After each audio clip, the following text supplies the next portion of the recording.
Hello viewers, स्वागत है आपका मेरे यूट्यूब चैनल एबीसी फिजिक्स में। और हम पढ़ रहे हैं chapter number 2 fundamental mathematics for physics 11th class के लिए, और उसका ये लेसन नंबर 3 है। इससे पहले मैंने लेसन नंबर 1 में नंबर सिस्टम के बारे में आपको बताया, और लेसन 2 में मैंने आपको हाउ टू सोल्व पावर के बारे में बताया। तो आज ये तीसरा लेसन है और ये काफ़ी कॉन्सेप्चुअल लेसन होने वाला है, इसको काफ़ी ध्यान से देखिएगा और स्किप मत कीजिएगा। कॉपी पेन उठा लीजिए और नोट्स बनाते रहें ताकि आपको आसानी हो रिवीजन करने के लिए। तो लेसन नंबर 1 में जब हम पढ़ रहे थे नंबर सिस्टम के बारे में, तो हमने वहाँ नेचुरल नंबर के बारे में पढ़ा था। तो हम यहाँ पर वो थोड़ा सा टच करेंगे, क्योंकि इसका थोड़ा सा कॉन्सेप्ट यहाँ पर अर्थमेटिक प्रोग्रेशन एंड मीन्स में काम आएगा। तो आइए बच्चे स्टार्ट करते हैं। हमने नंबर सिस्टम में पढ़ा था नेचुरल नंबर। तो बच्चों, नेचुरल नंबर क्या पढ़े होते हैं?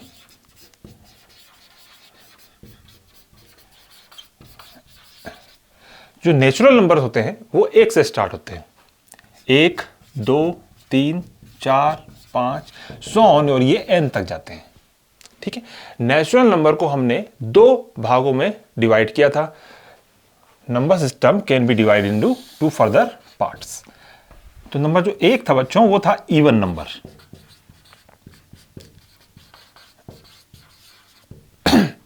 और जो दूसरा था वो था ऑड नंबर।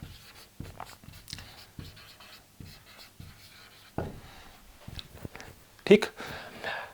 इवन नंबर जब मैं कोई भी एक नेचुरल नंबर रहता हूं, अगर मैं स्टार्टिंग से बात करूं कि अगर मैं फर्स्ट नेचुरल नंबर रहता हूं और दूसरा नेचुरल नंबर, फिर तीसरा नेचुरल नंबर, चौथा नेचुरल, और इसी प्रकार से मैं n तक मैं जाता हूं, ये n1 नेचुरल नंबर है, nth टर्म है ये। तो अगर मैं इस फर्स्ट नेचुरल नंबर में अगर 2 मल्टीप्लाई करता हूं तो जो मुझे आंसर मिलेगा वो मिलेगा 2।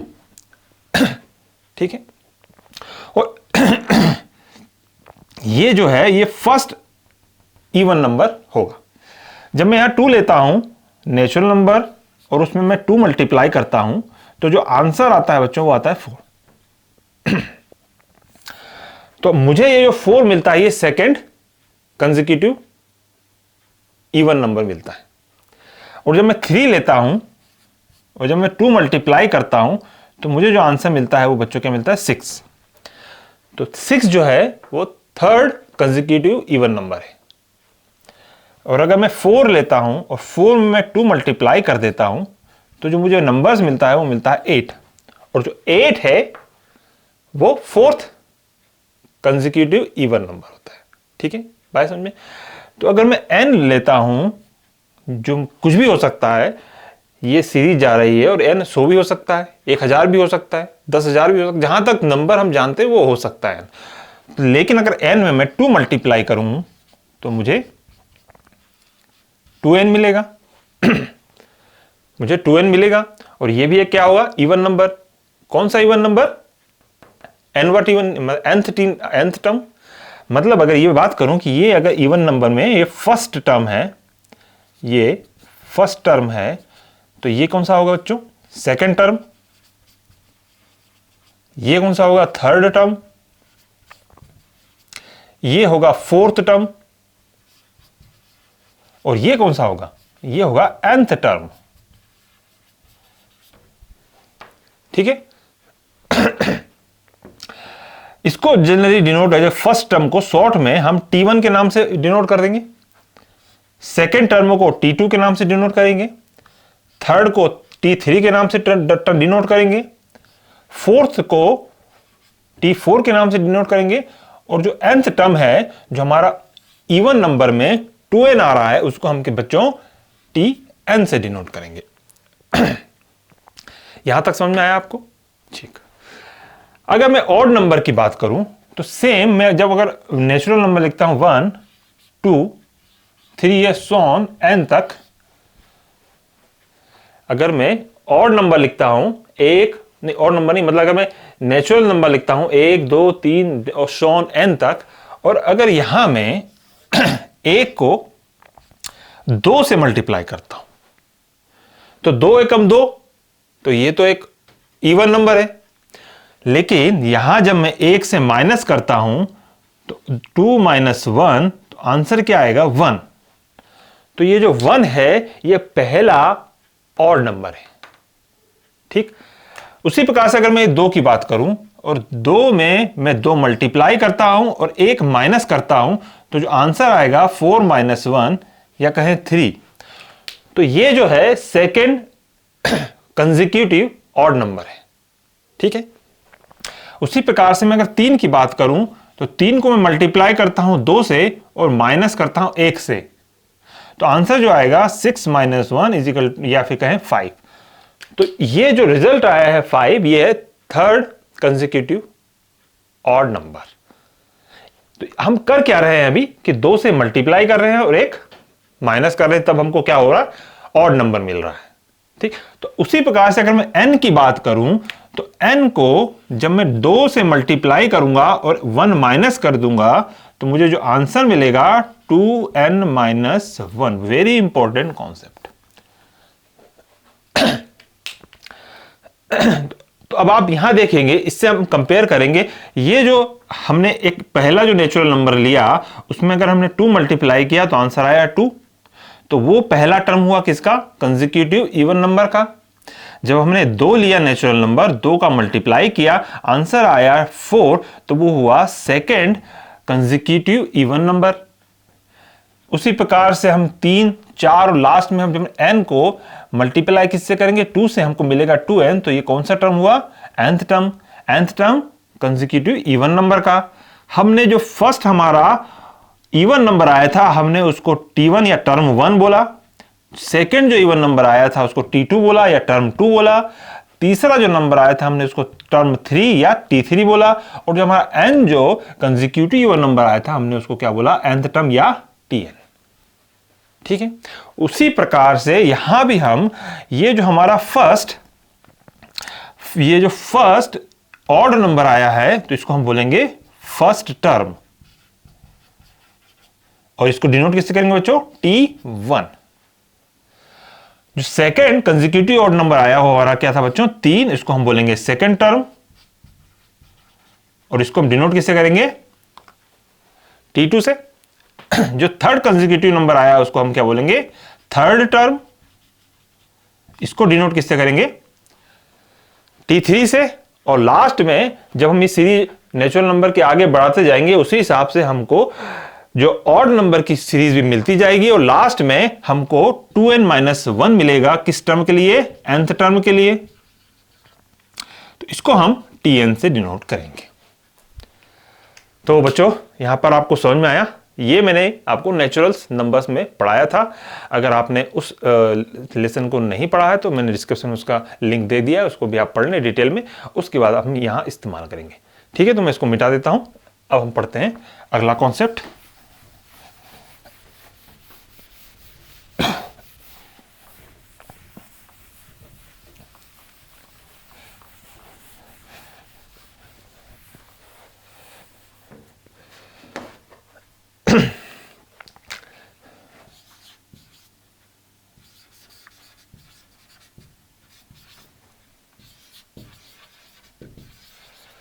तो हम यहां पढ़ेंगे सीरीज और सीक्वेंस, और सीरीज में क्या डिफरेंस होता है। सीक्वेंस का मतलब क्या होता है, क्रम, चाहे वो नंबर्स का हो सकता है, चाहे वो अल्फाबेट्स का हो सकता है, चाहे किसी वेरिएबल का हो सकता है, इवन वो मंथ का हो सकता है, वीक का हो सकता है, डे का हो सकता है।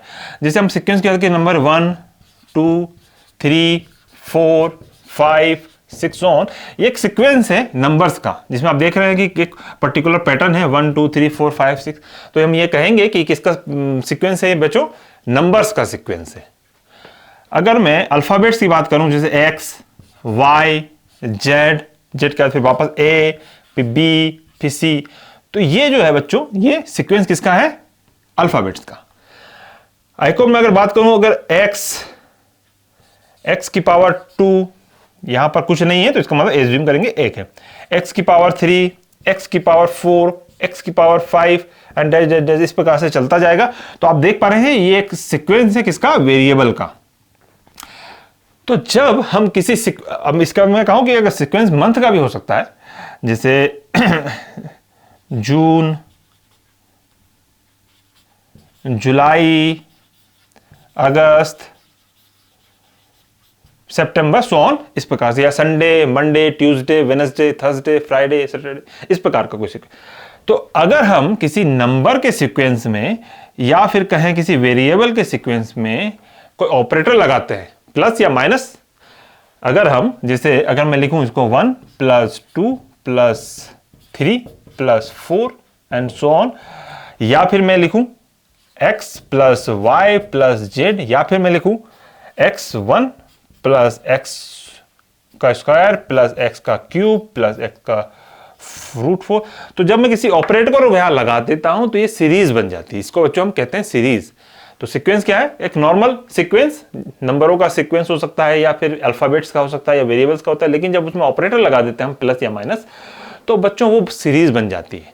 और वो सीरीज में ये जो चीज होती है ये इसको हम टर्म 1 बोलते हैं। जैसे मैंने आपको पहले बताया ये फर्स्ट टर्म है तो इसको T1 बोलते हैं, इसको T2 बोलेंगे, इसको T3 बोलेंगे और इसको T4 बोलेंगे।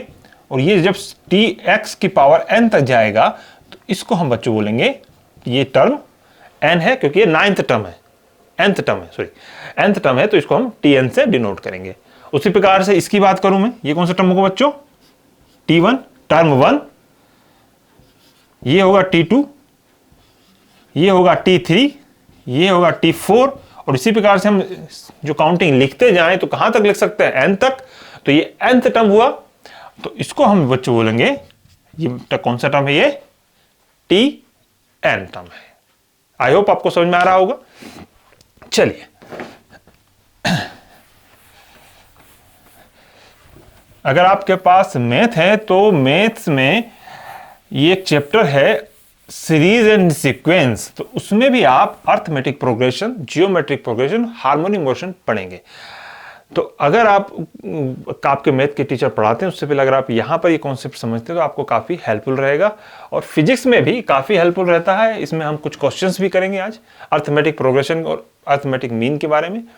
तो ये बहुत ही इंटरेस्टिंग चैप्टर होने वाला और काफ़ी कॉन्सेप्चुअल, तो ध्यान से देखिएगा। अब देखिए हम स्टार्ट करते हैं अर्थमेटिक प्रोग्रेशन। जो मैंने अभी तक आपको कॉन्सेप्ट बताया उसी को लेते हुए हम यहाँ पे कुछ फार्मूले ड्राइव करेंगे।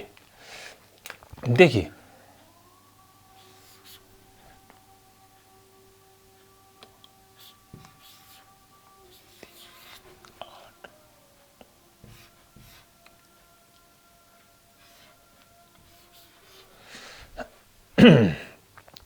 यहां पर मैंने नंबर्स लिखे हैं,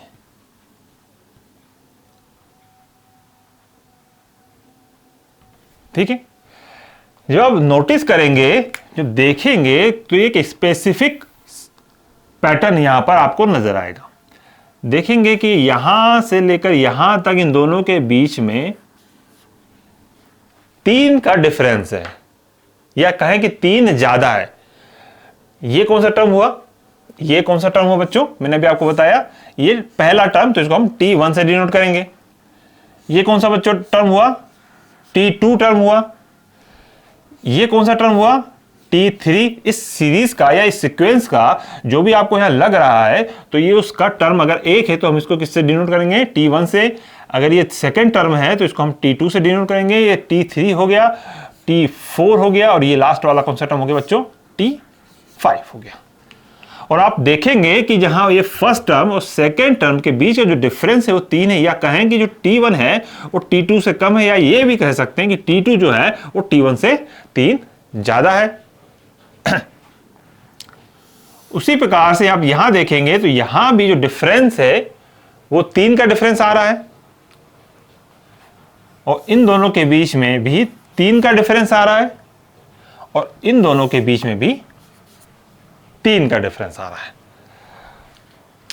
ठीक है, नोटिस किया आपने कि यहां T1, T2, T3, T4 और T5 मैंने कोई नंबर लिखे, term 1, term 2, term 3, term 4, term 5, और उनके बीच हर एक दोनों नंबरों के बीच में डिफरेंस ये आ रहा है।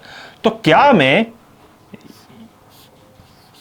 T2 minus T1 is equal to 3 आ रहा है, ठीक है, या कहें अगर मैं T3 minus T2 is equal to 3 लिख सकता हूं, क्योंकि इसके बीच में 3 डिफरेंस आ रहा है। मैं यहां लिखूंगा देखिए यहां पर T2 टर्म क्या है, 5 माइनस 3, सॉरी माइनस 2, तो आंसर क्या आएगा 3। और यहां पर मैं अगर T3 टर्म लेता हूं और माइनस करता हूं T2 टर्म को, तो आंसर क्या आएगा 3। तो मैं क्या कह सकता हूं कि जो T1 है और माइनस T2 है जो इक्वल होगा T3 माइनस T2 के। ठीक है, समझ में आया? देखो T2 minus T1, T2 minus T1 3, T3 minus T2 भी 3 आया। तो ये इसका मतलब ये अगर ये दोनों बराबर हैं तो इसका मतलब ये दोनों भी बराबर हैं, तो मैं इसको इस फॉर्म में लिख सकता हूं, इस फॉर्म में मैं इसको लिख सकता हूं। उसी प्रकार से क्या मैं T4 माइनस T3 लिख सकता हूं, क्योंकि ये भी 3 आएगा। क्या मैं T5 माइनस T4 लिख सकता हूं? बिल्कुल लिख सकता हूं, क्योंकि ये भी 3 आएगा। तो यहां पर आप देखेंगे कि एक फार्मूला बन गया। तो ये जो है पहला फार्मूला होता है, और ये जो है आप देखेंगे ये भी 3 आएगा, ये भी 3 आएगा, ये भी 3 आएगा और ये भी 3 आएगा। मतलब कहें कि ये सभी कॉमन आएगा। ये डिफरेंस है, और हम क्या निकाल रहे हैं अभी? डिफरेंस निकाल रहे हैं किसी नंबर से उससे पहले वाले नंबर के बीच का जो अंतर है वो हम निकाल रहे हैं। और इस अंतर को जो बच्चों बोला जाता है उसको बोला जाता है कॉमन डिफरेंस, सर्वांतर, हिंदी में बोलते हैं सर्वांतर। तो इसको बोला जाता है जो बच्चों, ये जो है कॉमन डिफरेंस, और इसको जो बच्चों है डी से हम डिनोट करते हैं। तो यहां पर, और ये जो है रूल नंबर 1 हुआ अर्थमेटिक प्रोग्रेशन का, कि किसी भी अगला नंबर जो है वो पहले नंबर से जो डिफरेंस होगा वो क्या होता है, वो डिफरेंस हर दो नंबरों के बीच में लगातार कांस्टेंट रहेगा। तभी हम कह सकते हैं कि वो क्या है बच्चों, अर्थमेटिक प्रोग्रेशन है। ठीक है, आई होप आपको समझ आया। नोट कर लीजिएगा इसको, और नोट्स जरूर बनाते रहें ताकि आपका समय बचे, क्योंकि समय कंपटीशन में बहुत महत्वपूर्ण होता है। आप हर बार YouTube पे नई चैनल देखेंगे, ताकि आप हर बार अगर कुछ चीज़ को मिस कर जाते हैं तो दोबारा आप YouTube देखेंगे, 1 घंटा आपका फिर वेस्ट होगा। जबकि कोई भी 1 घंटा YouTube पे अगर कोई वीडियो है तो वो आप उसको रिवीजन करेंगे और आप नोट्स के द्वारा रिवीजन करेंगे तो आपको 10 से 15 मिनट में वो रिवीजन हो जाएगा। तो इसको मिटा लीजिए, देख मैं मिटा देता हूँ इसको।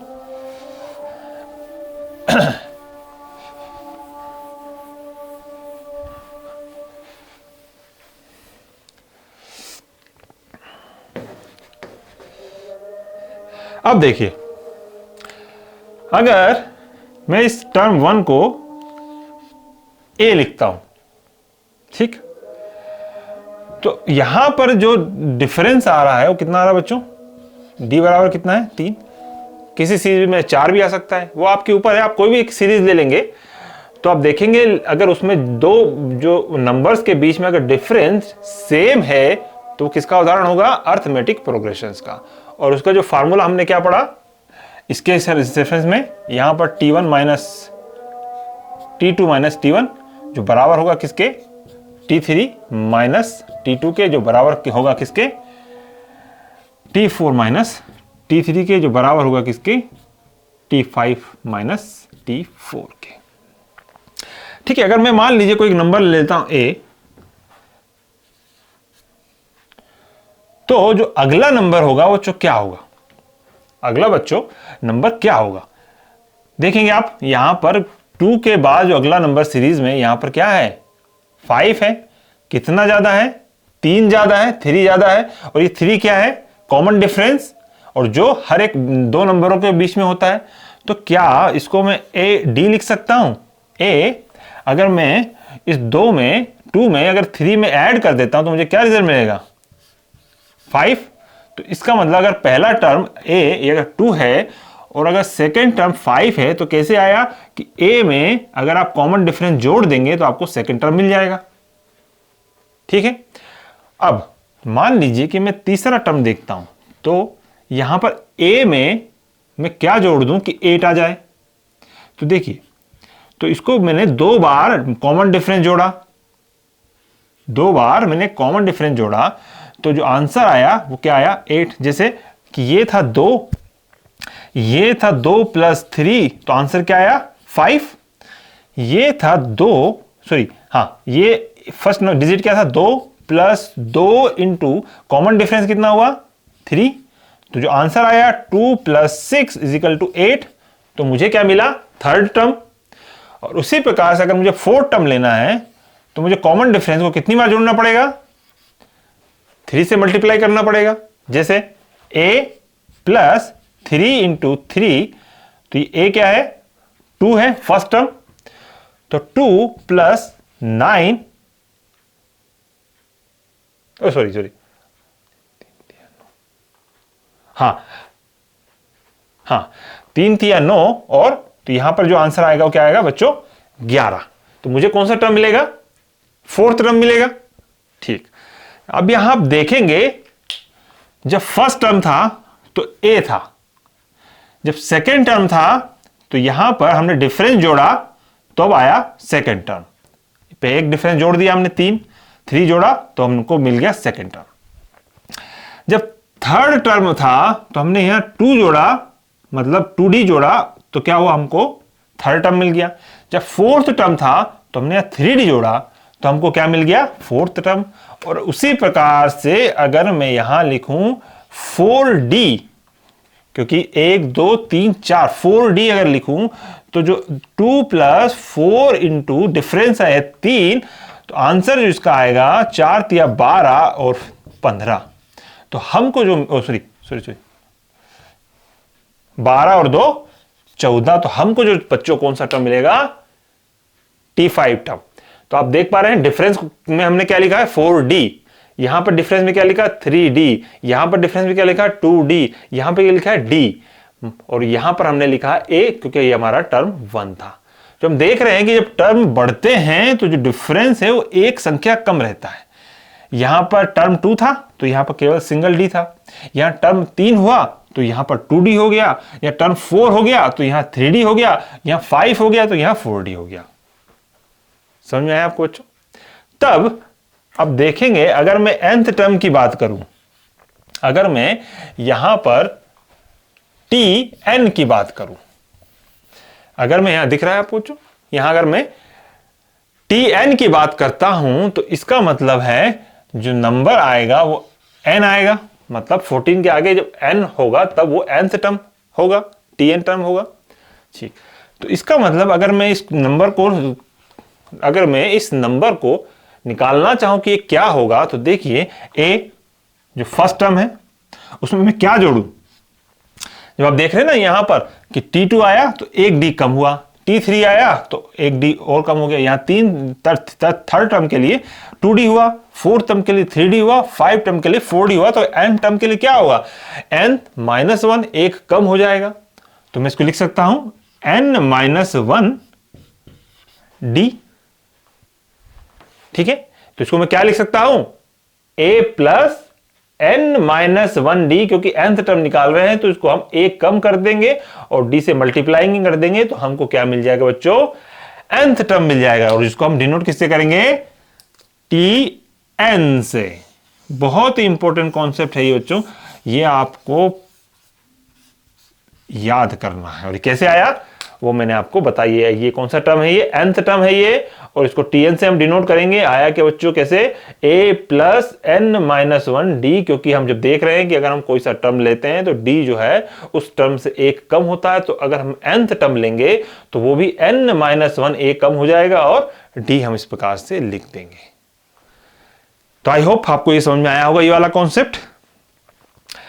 और इन दोनों नंबरों के बीच में जो डिफरेंस होता है वो अगर पूरी सीरीज में कांस्टेंट होता है तो हम उसको बोलते हैं कि वो क्या है बच्चों अर्थमेटिक प्रोग्रेशन है, और इस डिफरेंस को हम कॉमन डिफरेंस बोलते हैं।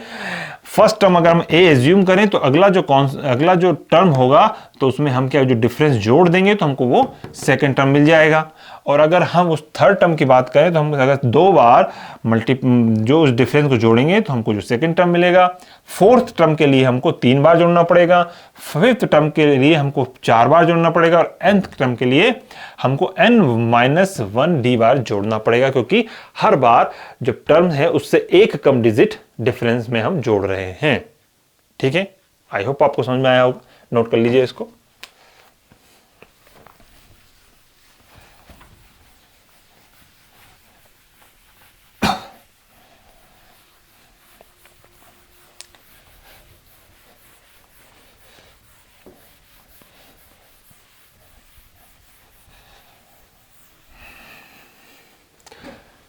अब यहां हम इसकी अब यहां तक हमने कॉन्सेप्ट सीखा कि जो nth टर्म है वो बच्चों क्या होता है, nth टर्म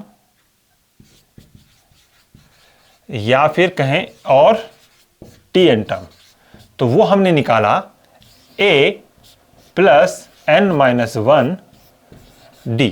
बहुत इंपॉर्टेंट कॉन्सेप्ट है ये।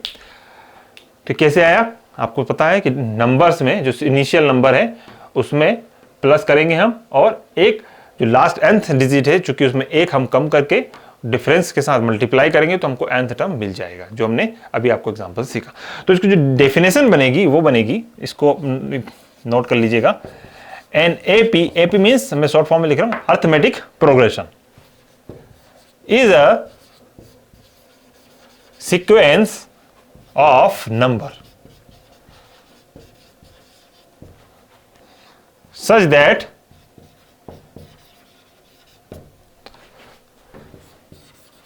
the difference from any succeeding number to its preceding term, actually में यहां पर टर्म आएगा,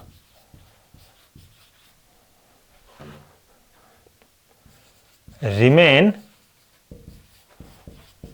constant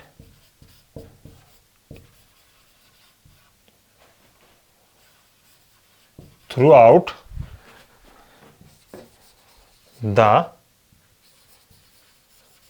सीक्वेंस। तो देख पा रहे हैं कि क्या इसकी डेफिनेशन बनती है, an AP is a sequence of number, एक नंबर का सीक्वेंस है, किस प्रकार का, कि the difference from any succeeding term to its preceding term, मतलब किसी एक नंबर से पहले का जो अगर टर्म है, अगर हम उसका डिफरेंस निकालेंगे तो हमेशा क्या आएगा, कांस्टेंट आएगा। मींस अगर मैं यहां 1 लिखता हूं, यहां 2 लिखता हूं, यहां 3 लिखता हूं, तो ये जो टर्म है इससे जो पहले वाला आएगा इसका हम डिफरेंस निकालेंगे, t2 माइनस t1 जो है, जो डिफरेंस आएगा वो किसके बराबर होगा, ये t2 टर्म हो गया, ये t3 टर्म होगा, तो t3 माइनस t2 के। और ये कॉन्सेप्ट, ये एक कॉन्सेप्ट भी है जो किसको, अगर ये इक्वेशन अगर आपको दिख रही है और अगर इसका कॉमन डिफरेंस बराबर है तो हम ये कह सकते हैं ये किसको रिप्रेजेंट कर रही है इक्वेशंस, अर्थमेटिक प्रोग्रेशंस को। और इनके बीच का जो कॉमन डिफरेंस अगर सेम आ रहा है d, तो हम ये कह सकते हैं कि ये किसका एग्जांपल है, इक्वेशंस अर्थमेटिक प्रोग्रेशंस का। किसी भी सक्सीडिंग टर्म अगर इसके प्रीसीडिंग टर्म्स के जो डिफरेंस है अगर वो कॉमन आ रहा है और वो हर जो स्टेप में अगर वो कॉमन आ रहा है तो हम क्या बोलेंगे उसको बच्चों, क्या वो किसका एग्जांपल है, अर्थमेटिक प्रोग्रेशन का उदाहरण है। ठीक है, यहाँ पे इसकी डेफिनेशन है। और जो डिफरेंस को क्या बोला जाता है, इन दोनों के बीच में जो डिफरेंस आता है उसको कॉमन डिफरेंस बोला जाता है। ठीक है, तो अर्थमेटिक प्रोग्रेशन दो प्रकार के, हम दो फर्दर भागों में इसको डिवाइड कर सकते हैं। एक होता है फाइनाइट एपी, फाइनाइट से अपने आप में समझ में आ रहा है, फाइनाइट मतलब परिमित, मतलब इसमें कुछ ना कुछ स्पेसिफिक नंबर्स होते हैं और ये सीरीज खत्म हो जाती है। जैसे अगर मैं कहूँ कि 2, 4, 6, 8, 10, तो ये जो उदाहरण है, जब यहाँ पर मैं केवल इसमें बोल रहा हूँ कि इतने ही टर्म हैं, केवल 1, 2, 3, 4, 5 ही टर्म हैं, तो इसको हम बोला जाता है बच्चों फाइनाइट ए पी। तो when a series have a constant terms which is called finite arithmetic progressions. ठीक, उसी प्रकार से अगर मैं उदाहरण लूं 3, और ये जो है सीरीज खत्म ना हो और ये n तक जाए। ये n कुछ भी हो सकता है, 100 भी हो सकता है, 1000 भी हो सकता है, 10,000 भी हो सकता है, 1 लाख भी हो सकता है, 1 करोड़ भी हो सकता है, 10 करोड़ भी हो सकता है, 1 अरब भी हो सकता है, 10 अरब। तो जहां तक मैं चलता जाऊं, अगर मैं 50-60 साल तक भी चलूंगा, तो यहां पर जो नंबर आएगा, जो कभी नहीं आएगा, तो वो जो अभी अगर नंबर आएगा तो n तक होगा। और इस प्रकार की सीरीज जो है उसको हम बोलते हैं इनफाइनाइट एपी, या कहें अपरिमित अर्थमेटिक प्रोग्रेशन। ठीक है,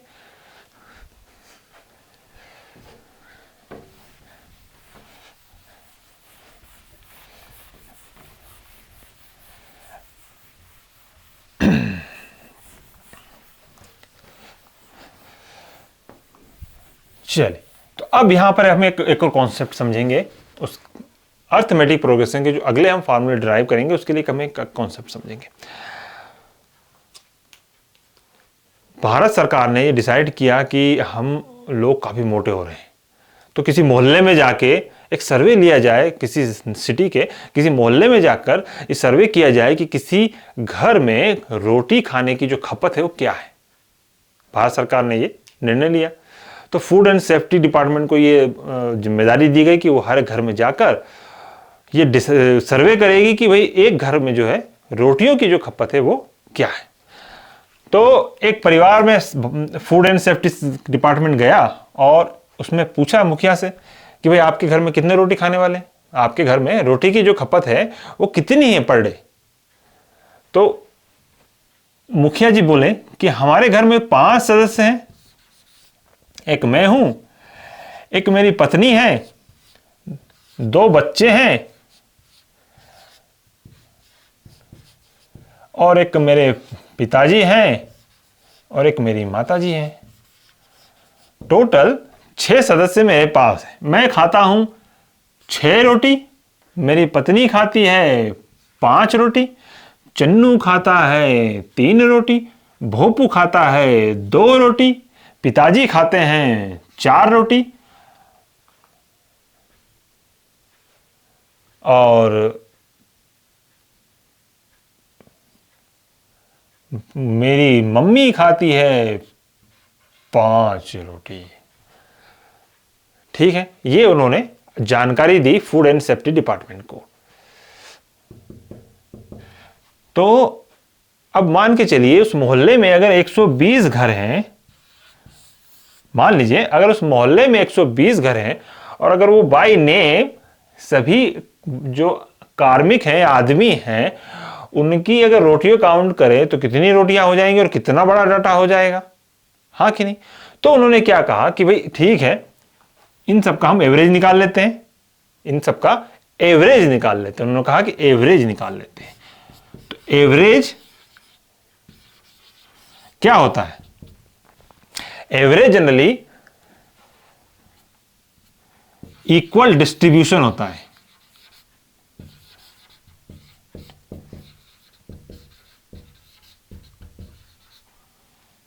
मतलब इक्वल डिस्ट्रीब्यूशन होता है, या कहें हम इसको total sum of observation divided by number of observation.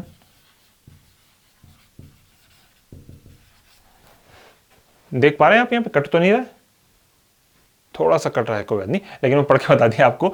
Equal distribution किसी ऑब्जर्वेशन का अगर हम इक्वली डिस्ट्रीब्यूशन कर दें, या फिर total sum of observation divided by number of observation. क्या होता है बच्चों?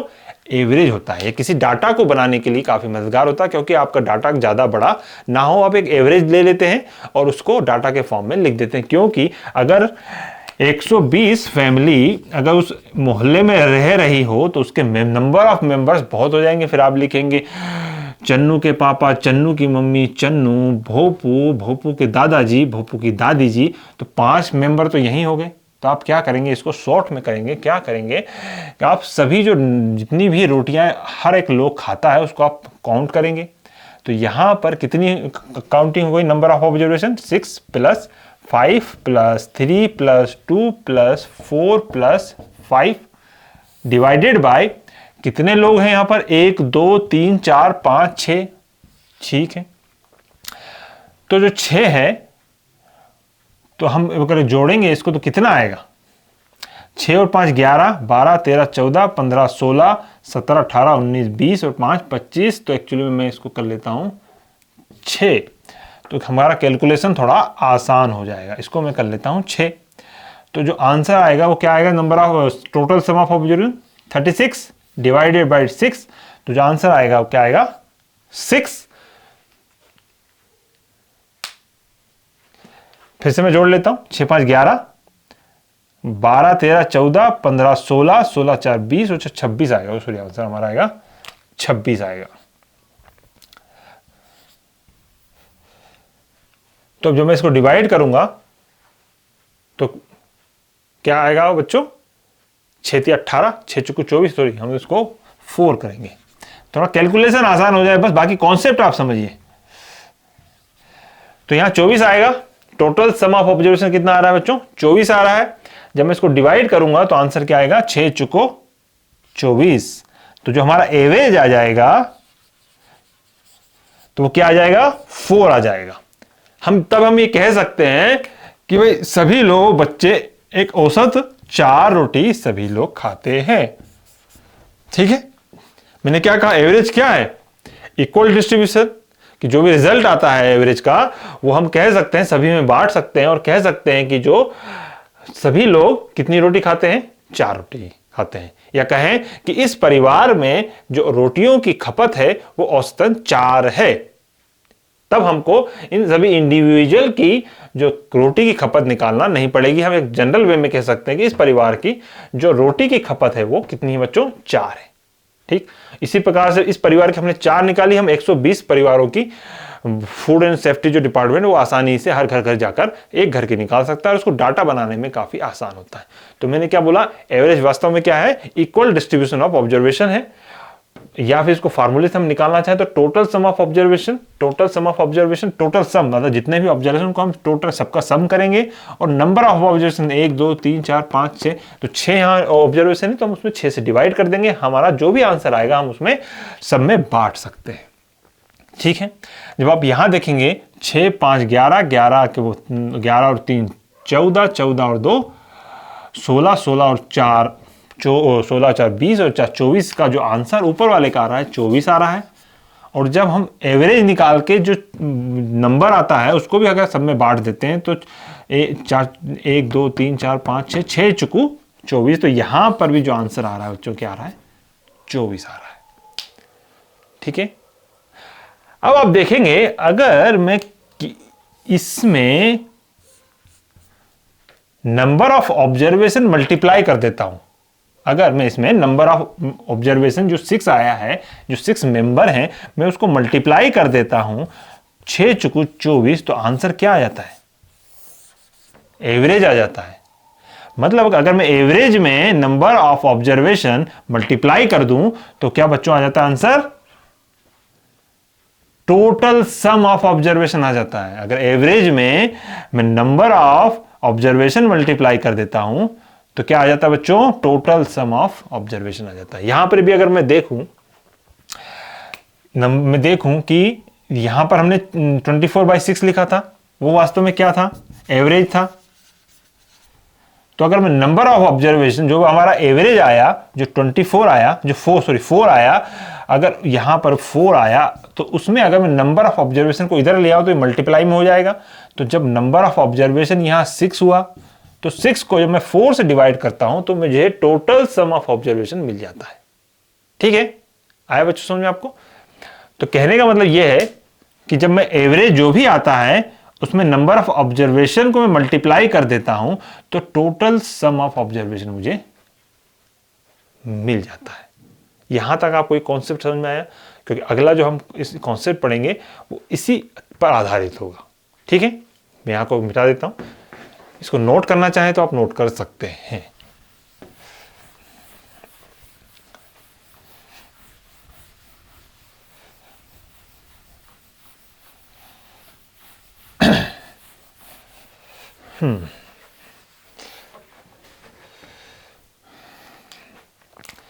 तो देखिए, अब मैं यहां पर कोई सीक्वेंस लिखता हूं।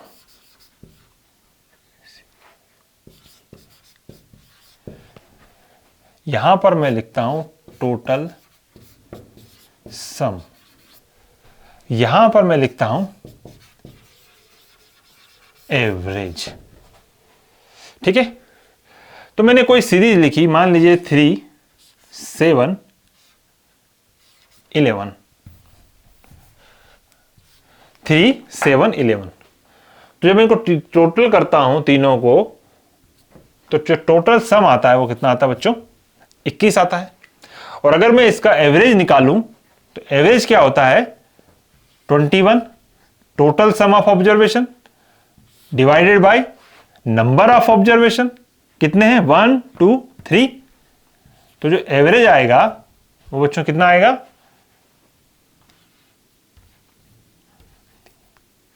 7, 3 7 21, 7 आएगा एवरेज। ठीक है, चलिए अब मैं कोई दूसरी सीरीज लेता हूं, जैसे 2, 7,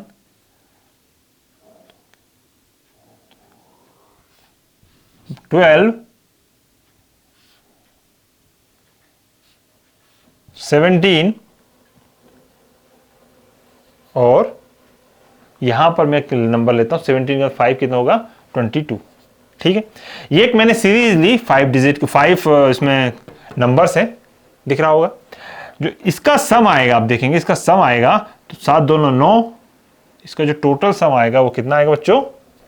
कितना आएगा? 60, 60 60। आप देखेंगे जोड़ेंगे इसको तो ये इसका जो टोटल सम आएगा बच्चों कितना आएगा? 60 60। टोटल सम 60 आया। एवरेज इसका निकालेंगे तो 60। टोटल सम ऑफ ऑब्जर्वेशन 60 हुआ। नंबर ऑफ ऑब्जर्वेशन कितने हैं? 1 2 3 4 5। जब हम डिवाइड करेंगे तो आंसर क्या आएगा? 6 5 एकम 5 और 5 दूना 10 12। ठीक है, चलिए ठीक, एक और सीरीज हम ले लेते हैं 11 12 13 14। ठीक है, जब हम इसको ऐड करेंगे तो इसका जो रिजल्ट आएगा वो क्या आएगा? 4 3 7, 7 2 9 और 1 10। 4 और 3 7, 7 2 9 और 1 10 की 0, हासिल लगा 1। तो इसका जो आंसर आएगा वो 50 आएगा। ठीक है, और जब 50 आएगा तो अब जब हम एवरेज निकालेंगे तो 50 डिवाइडेड बाय कितने ऑब्जर्वेशन है? 4, 1 2 3 4। सॉल्व करेंगे तो जो आंसर आएगा 4 एकम 4 बचा 1, तो 4 दूना 8 बचा 2 और 4 पंजे 20। तो इसका आंसर जो आएगा वो जो आएगा 12.5। ठीक है, तो हमने देखा कि यहां पर हमने कुछ सीक्वेंस लिखे थे, जब उनका टोटल सम किया और जब टोटल सम को नंबर ऑफ ऑब्जर्वेशन से डिवाइड किया तो हमको उसका एवरेज आ गया। ठीक, उसी प्रकार से यहां पर हमने कुछ नंबर्स लिए 2 7 12 17 22। इनको जब ऐड किया तो जो टोटल सम आया 60 आया। 60 को जब हमने नंबर ऑफ ऑब्जर्वेशन से डिवाइड किया तो हमको एवरेज मिल गया। और जब हमने कोई फोर्थ नंबर लिए 11 12 13 14 तो इसका जो सम आया 50 आया। और 50 को जब हमने 4 से डिवाइड किया तो आंसर क्या है बच्चों? 12.5 आया। ठीक, तो आप देखेंगे कि यहां जो डिफरेंस है वो कितना है? 5 का। 3 टर्म है, डिफरेंस कितना है? 5 का। यहां पर आप देखेंगे, सॉरी, यहां पर 4 का डिफरेंस है, यहां पर क्या है? 5 का डिफरेंस है। यहां पर 5 का डिफरेंस है, यहां पर भी 5 का डिफरेंस है। यहां पर डिफरेंस बच्चों कितने का है? 1 का। तो हम देखें, अगर हमने जो अभी अरिथमेटिक प्रोग्रेशन की जो डेफिनेशन पढ़ी थी उसमें क्या था? अगर किसी सीरीज में कोई नंबर लिखे हैं और हर नंबरों के बीच में अगर डिफरेंस सेम हो या कांस्टेंट हो तो हम ये कह सकते हैं कि उसकी जो सीरीज है वो कौन सी होती है? वो अरिथमेटिक सीरीज प्रोग्रेशन। प्रोग्रेशन मतलब कि प्रोग्रेस बढ़ रहा है, नंबर्स जो बढ़ रहा है, इसलिए हम अर्थमेटिक प्रोग्रेशन उसको बोलते हैं। तो ये किसका उदाहरण है? अर्थमेटिक प्रोग्रेशन का। ये कौन सी सीरीज हुई? ये सीक्वेंस हुआ, ये भी अर्थमेटिक सीक्वेंस, अर्थमेटिक प्रोग्रेशन का सीक्वेंस हुआ, और ये भी अर्थमेटिक प्रोग्रेशन का सीक्वेंस हुआ। जब इनको हम टोटल करते हैं तो ये टोटल सम इनका ये आता है, और जब हम एवरेज निकालते हैं तो उसका 7, 12 और 13 आता है। ठीक है, अब आप यहां पर एक नोटिस कीजिएगा, अब यहां पर नोटिस कीजिएगा कि अगर मैं यहां फर्स्ट टर्म लेता हूं जो 3 है, मैं यहां पर फर्स्ट टर्म लेता हूं और फिर लास्ट टर्म लेता हूं 11, तो अभी ये ऑब्जर्वेशन 2 नंबर मैंने लिए, तो नंबर ऑफ ऑब्जर्वेशन कितना हुआ? 2 हुआ। अगर इन दोनों को ऐड करते हैं तो कितना आएगा? ऐड 14 डिवाइडेड बाय 2, और जो आंसर आएगा वो क्या आएगा? 7। अरे ये तो 7 आ गया। अगर मैं फर्स्ट टर्म लेता हूं और लास्ट टर्म लेता हूं और उसी का केवल एवरेज निकालता हूं तो आंसर क्या आएगा बच्चों? 7 आएगा। ठीक, हम यहां पर देखते हैं। मैं फर्स्ट टर्म लेता हूं और लास्ट टर्म लेता हूं। फर्स्ट टर्म 2 हुआ और लास्ट टर्म 22 हुआ, और नंबर ऑफ ऑब्जर्वेशन चूंकि मैंने 2 ही नंबर लिए तो मैं 2 से डिवाइड कर दूंगा। 22 प्लस 2 44 डिवाइडेड बाई 2, तो जब मैं काटूंगा तो आंसर क्या आएगा? 12। अरे यहां पर भी 12 आंसर आया। मैंने जब केवल फर्स्ट डिजिट और लास्ट डिजिट 22 लिया और उसको ऐड किया तो सम ऑफ ऑब्जर्वेशन, चूंकि मेरे पास 2 ही ऑब्जर्वेशन थे, जब मैंने 2 से डिवाइड किया उसको तो क्या हुआ? 22 प्लस 2 44, सॉरी ये 24 आएगा, 24, और आंसर क्या आएगा फिर बच्चों? 12। हाँ कि नहीं? अच्छा, जब मैं इस सीरीज की बात करूं तो मैं क्या करूंगा? फर्स्ट टर्म और लास्ट टर्म लूंगा। इस सीरीज में मैं क्या करूंगा? फर्स्ट टर्म लूंगा और लास्ट टर्म लूंगा। यहां लिख देता हूं, फर्स्ट टर्म 11 प्लस 14, 2 ही टर्म लिए मैंने, तो 2 से मैं डिवाइड कर दूंगा एवरेज निकालने के लिए, तो आंसर क्या आएगा? 14 प्लस 11, तो कितना है ये? 25 हुआ, डिवाइडेड बाई 2, तो आंसर क्या आएगा? 12.5। तो इसमें एक इंटरेस्टिंग चीज देखने वाली है कि अगर कोई सीक्वेंस एपी में दिया हुआ है तो अगर चाहे वो सीक्वेंस कितना भी बड़ा हो, अगर आप फर्स्ट टर्म और लास्ट टर्म का एवरेज निकालते हैं तो वो भी सेम आता है यदि आप टोटल नंबर ऑफ ऑब्जर्वेशन का एवरेज निकालते हैं तो। ठीक है, एपी की एक खास बात है और यहीं से कॉन्सेप्ट डेवलप होता है। ठीक है, तो आइए वो देखते हैं वो कॉन्सेप्ट क्या है।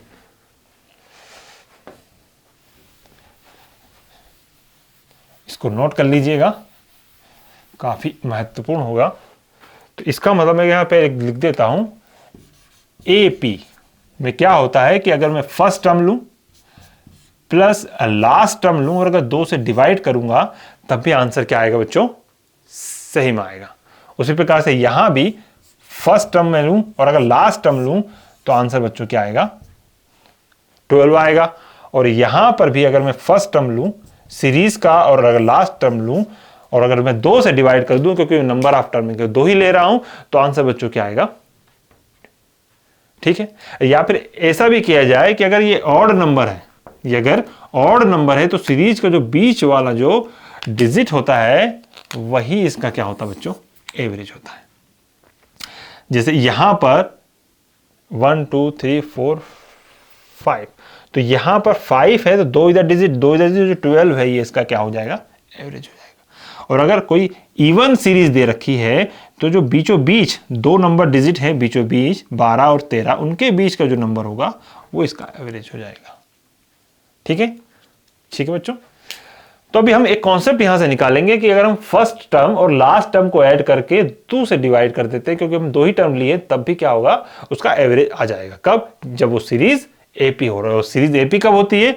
जब किन्हीं भी 2 टर्म के बीच में जो डिफरेंस है कांस्टेंट होता है थ्रू आउट द सीरीज। चलिए अब यहां पर देखिए, मैंने क्या कहा, हमने शुरुआत में पढ़ा था कि जो एपी सीरीज होती है वो क्या होती है? फर्स्ट टर्म ए, सेकेंड टर्म जो होगा अगर मैं उसमें डिफरेंस जोड़ दूं तो मुझे सेकेंड टर्म मिल जाएगा। अगर मैं पहले टर्म में 2 बार डिफरेंस जोड़ता हूं तो मुझे टर्म 3 मिल जाएगा। अगर मैं जो इनिशियल फर्स्ट नंबर है उसमें मैं 3 बार अगर डिफरेंस जोड़ देता हूं मुझे फोर्थ टर्म मिल जाएगा। और इसी प्रकार से अगर मैं n-1 d अगर मैं ये जोड़ देता हूं फर्स्ट टर्म में तो मुझे कौन सा मिल जाएगा, लास्ट टर्म मिल जाएगा। तो इसका मतलब ये जो कौन सा टर्म हुआ, ये हुआ फर्स्ट टर्म, और ये जो बच्चों है ये कौन सा हुआ, लास्ट टर्म। ठीक है, इसके बीच में ये फर्स्ट के बाद second term, third term, fourth term, और ये लास्ट टर्म। n-1 क्यों किया आपको बताया मैंने, क्योंकि यहां पर हम देख पा रहे हैं कि अगर हम एक बार डिफरेंस को जोड़ते हैं तो हमको टर्म 2 मिलता है, मतलब डिफरेंस एक कम होता है। जब हम 2d लिखते हैं तो हमको टर्म 3 मिलता है, 3d लिखते हैं तो हमको टर्म 4 मिलता है। तो इसी वजह से n टर्म के लिए हमको n-1 लिखना पड़ेगा, एक कम, तब हमको nth टर्म मिलेगा, और इसी को हम लास्ट टर्म भी बोलते हैं। ठीक है, चलिए ठीक। तो मैं इसको ऊपर वाले को मिटा देता हूं, इसको नोट करते रहिए।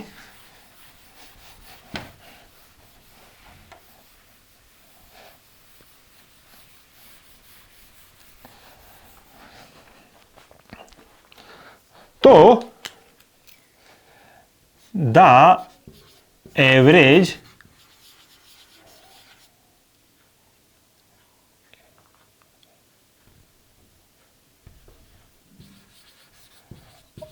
Of AP sequence.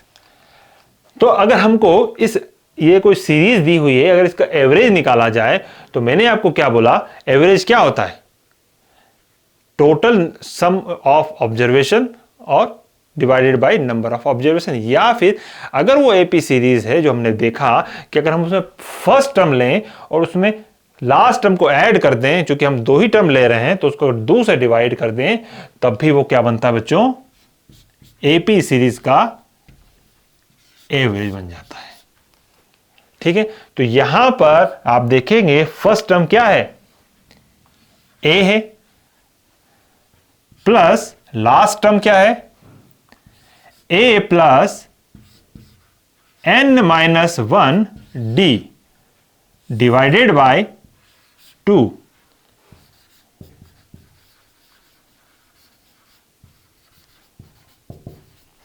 तो यहां पर हमको एवरेज मिला AP सीरीज का, first term plus last term divided by 2। बहुत इंपॉर्टेंट कॉन्सेप्ट है। कैसे आया ये मैंने आपको बताया कि किसी भी AP सीरीज में अगर हम first term plus last term को अगर जोड़ते हैं और नंबर 2 से डिवाइड करते हैं, क्योंकि 2 ही टर्म है हमारे पास, 2 ही ऑब्जर्वेशन है, तब भी वो सीरीज में जो अगर वो सीरीज AP है तो उसका जो एवरेज है वो इस प्रकार से निकल के आता है। ठीक है बच्चों, समझ में आया आपको कॉन्सेप्ट? अच्छा, ये एवरेज आया। अब मैंने ये कहा, जब आप याद रखेंगे कि एवरेज क्या होता है, जब एवरेज में हम नंबर ऑफ ऑब्जर्वेशन मल्टीप्लाई कर देते हैं, नंबर ऑफ ऑब्जर्वेशन मल्टीप्लाई कर देते तो हमको क्या मिलता है, टोटल सम ऑफ सीरीज। ठीक है, टोटल सम सीरीज, जिसे कि यहां पर मैं अगर टोटल सम निकालूं, total sum of AP sequence,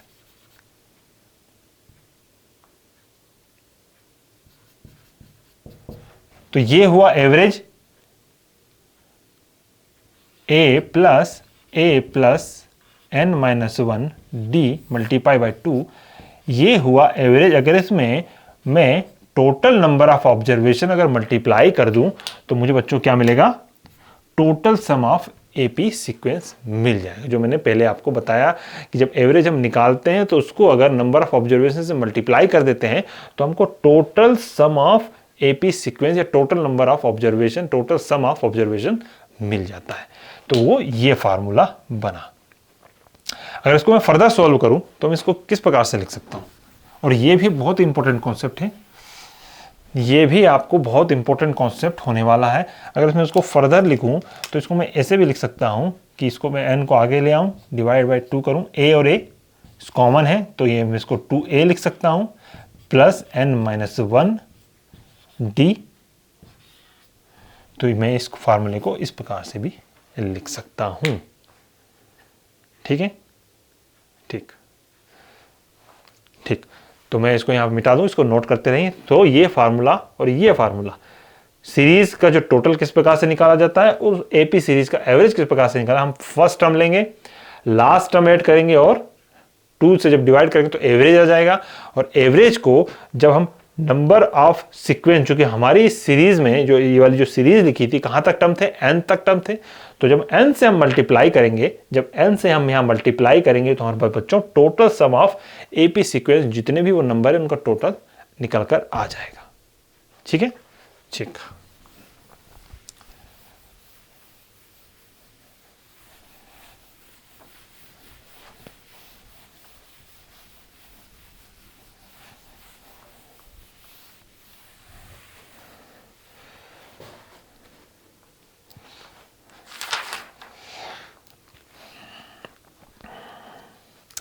तो फिर से मैं अब यहां रिपीट कर देता हूं कि हमने अभी क्या किया। पहला टर्म a प्लस डी, ये दूसरा टर्म a प्लस 2d, ये थर्ड टर्म, और इसी प्रकार से हमको मिला a प्लस n-1 d, ये nth टर्म, या कहें ये हुआ t1 टर्म, ये हुआ t2 टर्म, ये हुआ t3 टर्म, और सो ऑन, ये हमारे पास बच्चों क्या हुआ, tn टर्म।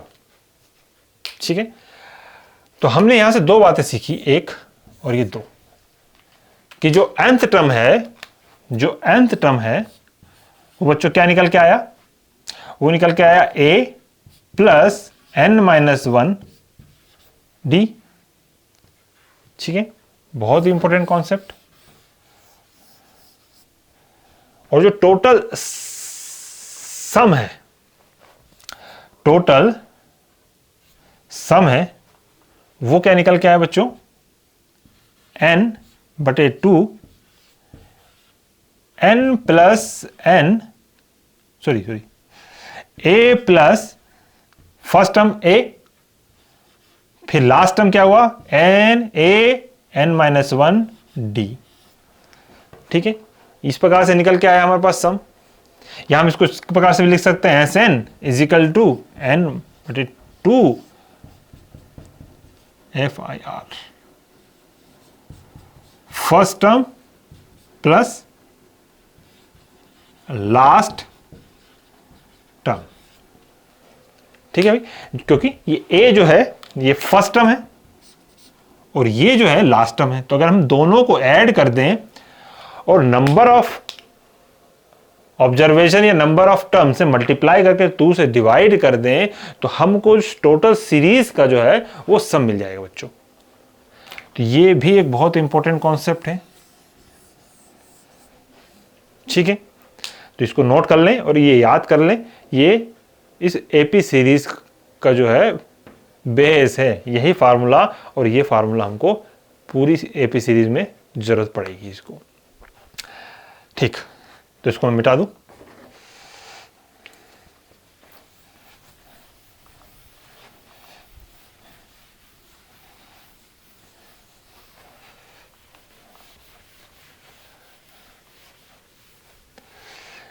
तो ये तो हमको पता चल गया कि सीरीज का पहला नंबर क्या है, लास्ट का नंबर क्या है, nth डिजिट। अगर हमसे कोई ये पूछ ले कि टोटल नंबर ऑफ डिजिट ही कितने हैं, अगर हमसे कोई n पूछ ले कि कितने नंबर है, तो हम कैसे निकालेंगे। तो देखिए,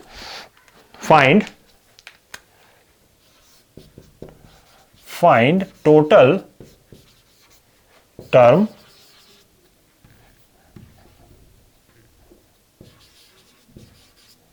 इन AP सीरीज या सीक्वेंस।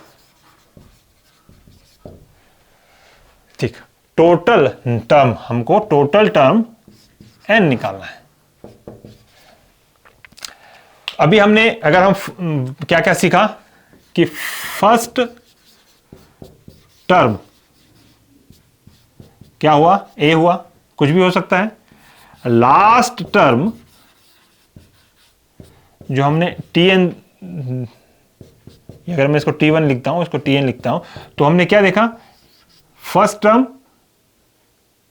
जो हमने लास्ट टर्म देखा कि फर्स्ट टर्म में हम क्या जोड़ दें, जो nth टर्म निकालना है तो हम उसमें एक माइनस करेंगे और d मल्टीप्लाई कर देंगे, तो ये जो टर्म बनेगा बच्चों, ये कौन सा बनेगा, nth टर्म, जिसको हम Tn से डिनोट करेंगे। लास्ट, इसको लास्ट टर्म भी बोलते हैं। कैसे आया, मैंने आपको बताया, जो डिफरेंस है वो हर एक नंबर में कम होता है डिफरेंस से। जैसे अगर T2 की बात करेंगे तो इसमें जो डिफरेंस होगा वो क्या होगा, वो डिफरेंस क्या होगा, a प्लस डी।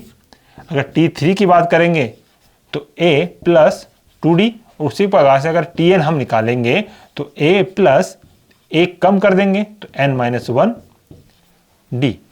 तो इस प्रकार से हमको कौन सा टर्म मिल जाएगा, लास्ट टर्म, या कहें कि nth टर्म, या कहें कि जिसको Tn टर्म भी हम डिनोट कर सकते हैं। ठीक, तो अब हमको निकालना है कि कितने टर्म हो सकते हैं इसे, फाइंड टोटल टर्म, मतलब n हमको निकालना है किस सीरीज में।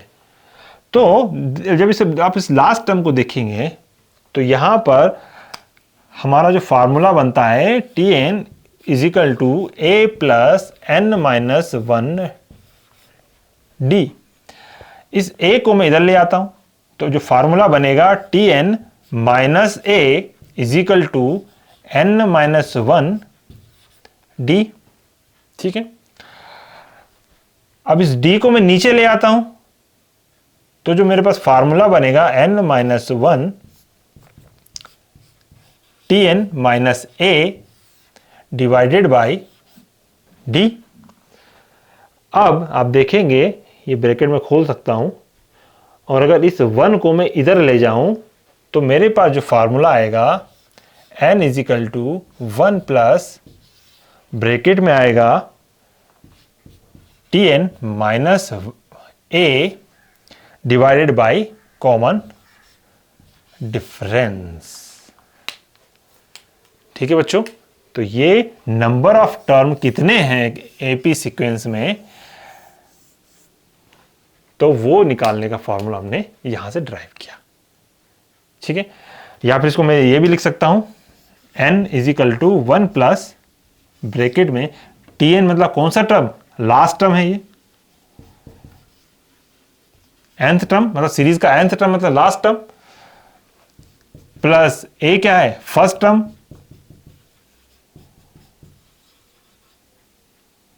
और डिवाइडेड बाय डिफरेंस। इनके बीच में जो डिफरेंस होता है, हर एक डिजिट के बीच में जो डिफरेंस होता है उसको हम बोलेंगे कॉमन डिफरेंस, जो डी से डिनोट कर गया, तो ये डिफरेंस हुआ। तो ये नंबर ऑफ टर्म्स निकालने का फॉर्मूला हमने ड्राइव किया। आई होप आपको समझ में आ रहा होगा। ठीक, इसको नोट कर लें।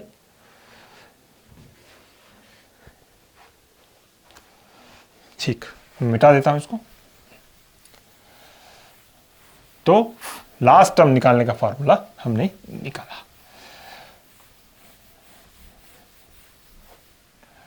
तो अभी तक हमने 3 चीज सीख ली है। अभी तक हमने 3 चीज सीखी कि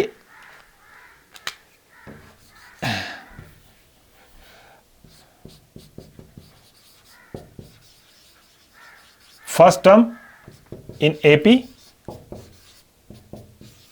ए, ठीक,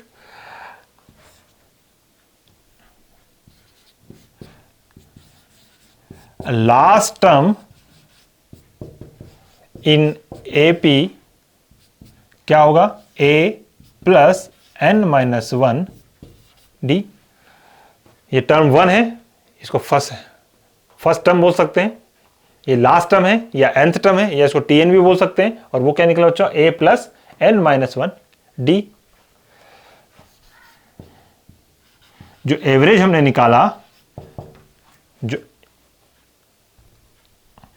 जो एवरेज हमने निकाला था वो क्या था, first term plus last term divided by 2, क्योंकि हमने दो ही ऑब्जर्वेशन ली, फर्स्ट टर्म लिया और लास्ट टर्म लिया, उसको 2 से डिवाइड करेंगे तो क्या आ जाएगा, एवरेज इन एपी आ जाएगा।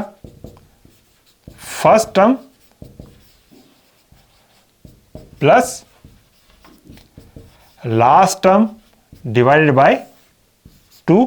फर्स्ट टर्म हमारा क्या है, ए है, लास्ट टर्म हमारा क्या है, A plus N minus 1 D divided by 2। तो ये हमारा क्या आ जाएगा, एवरेज इन एपी। जो पूरी सीरीज है उसका जो एवरेज है वो इस फॉर्मूले से हम निकाल सकते हैं। ठीक है, जो सम है,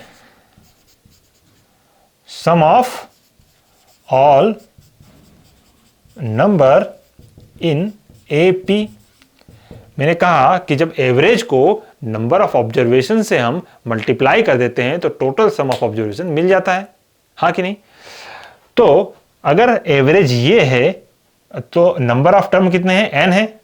तो इस अगर क्वांटिटी में अगर हम n मल्टीप्लाई कर देते हैं n, तो a plus n minus 1 d divided by 2, तो ये हमको दे देता है sum of all number in AP. Total जो नंबर आएंगे उनका सम दे देगा। और जो लास्ट कॉन्सेप्ट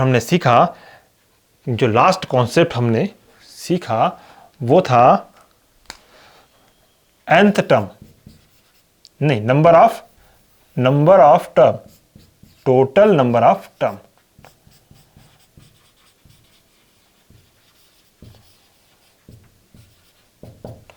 तो बच्चों वो क्या आया था, तो वो आया था, यहां पे जगह थोड़ा मैं कम है, ऊपर वाला को मिटा देता हूं, इसको मैं मिटा देता हूं। टोटल नंबर ऑफ टर्म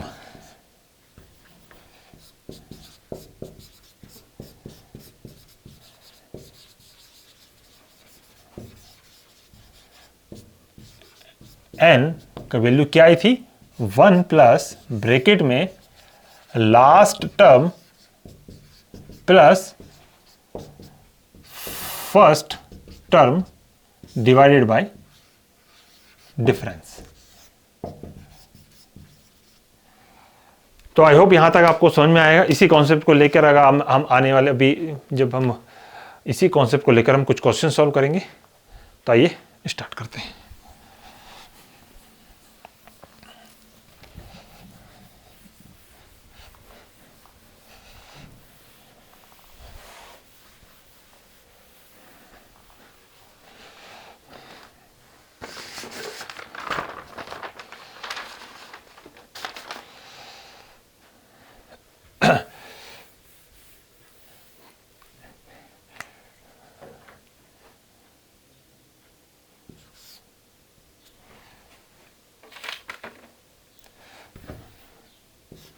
यहां पर एक और हम कॉन्सेप्ट सीखेंगे पहले।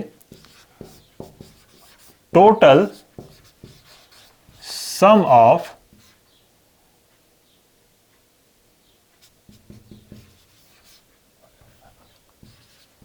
First consecutive even number.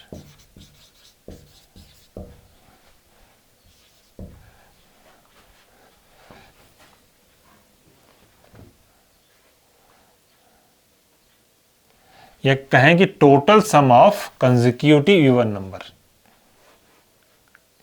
ठीक है, total sum of continuous consecutive continuous.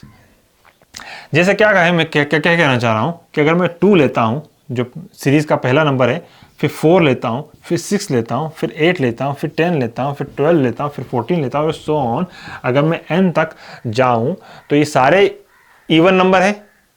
ठीक है, ये क्या है, सारे क्या है, ये इवन नंबर है।